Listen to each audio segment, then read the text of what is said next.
Muitas vezes a gente se depara com um tipo de lesão associada à hiperqueratose, que são os calos e as calosidades. E o nosso paciente sempre fala para a gente por que esse calo e essa calosidade muitas vezes se torna recorrente. Então é importante nós entendermos o que é calo, diferenciá-lo de uma calosidade, quais são as causas que podem levar à manifestação desses quadros de hiperqueratose, tratar e entender por que ele pode ser recorrente. Então, existem uma série de fatores que nós precisamos avaliar. Então, vamos lá. Se nós entendermos que calos são áreas que há um espessamento de pele e que são formadas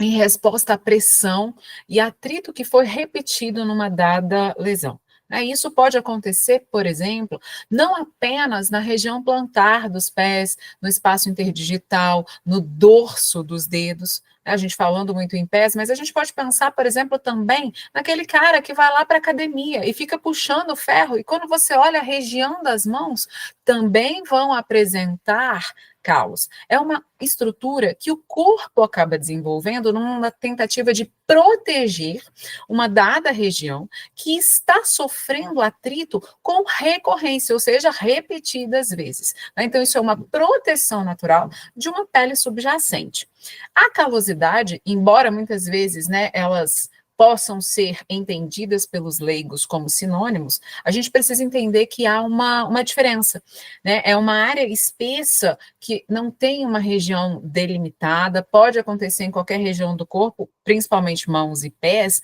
mas você vê não um aspecto tão circunscrito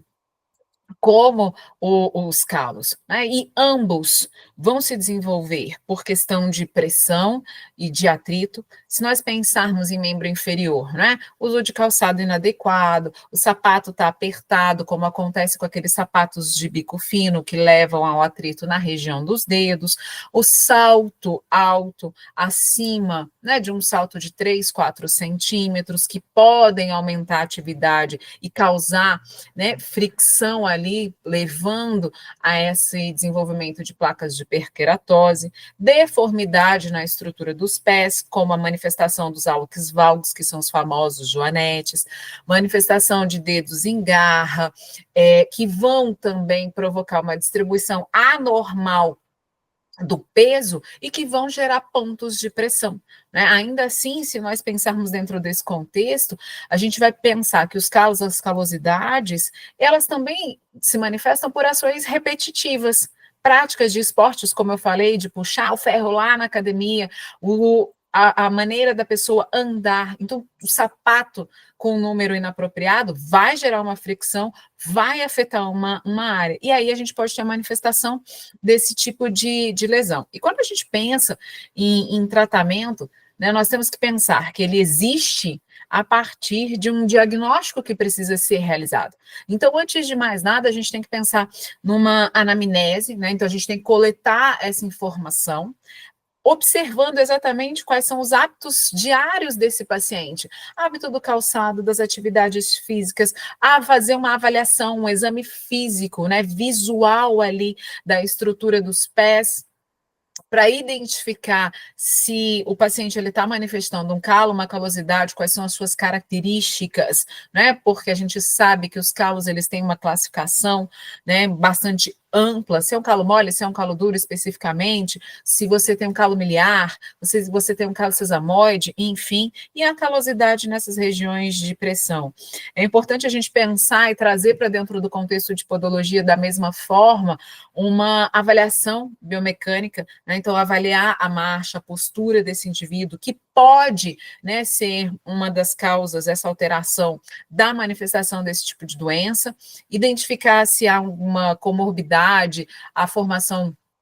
dos dedos em garra, principalmente com o processo de envelhecimento, que podem fazer com que esse atrito ele seja gerado no interior, quando o paciente está usando um sapato, e que pode fazer com que isso seja manifesto. Então, muitas vezes, o que a gente observa? Que essas estruturas, elas podem sim ser recorrentes, exatamente porque você vai ter ali uma pressão continuada, então você tem uma causa que é subjacente, então você fica o tempo todo usando sapato inadequado, gerando deformidade, e se ela não for tratada, é lógico que esses calos e as calosidades tendem a reaparecer. Se a gente não tiver ainda um cuidado adequado, quais são as medidas preventivas, tirar a causa de manifestação, a recorrência vai de novo acontecer. Então, a gente precisa, né, usar o sapato adequado, ter uma consulta regular para que haja remoção dessas placas de hiperqueratose. Mas de nada adianta fazer uma profilaxia excelente, por exemplo, a cada 21 dias, em média, se a causa não for removida. Né? Então, se a gente não tiver essas condições, a gente precisa entender. Além disso, pacientes que são portadores de diabetes, alterações circulatórias, que vão fazer com que se tenha uma alteração no processo cicatricial, a gente tende a observar, por desidratação cutânea também e aumento dos pontos de pressão, a propensão de reaparecimento desse tipo de lesão. É claro que, para a gente evitar essa recorrência, rotina de cuidado com os pés, né, consulta frequente com o podólogo, cumprir, né, as orientações acabam sendo importantes. E em conduta profissional, é claro que o profissional de podologia, ele vai fazer a remoção com instrumental adequado, seja com bisturi, seja lixa, seja uma enucleadora. A gente vai pensar dentro desse processo, né, o uso de palmilhas para melhorar a condição biomecânica e funcional, né, tratamentos com produtos cosméticos que aumentem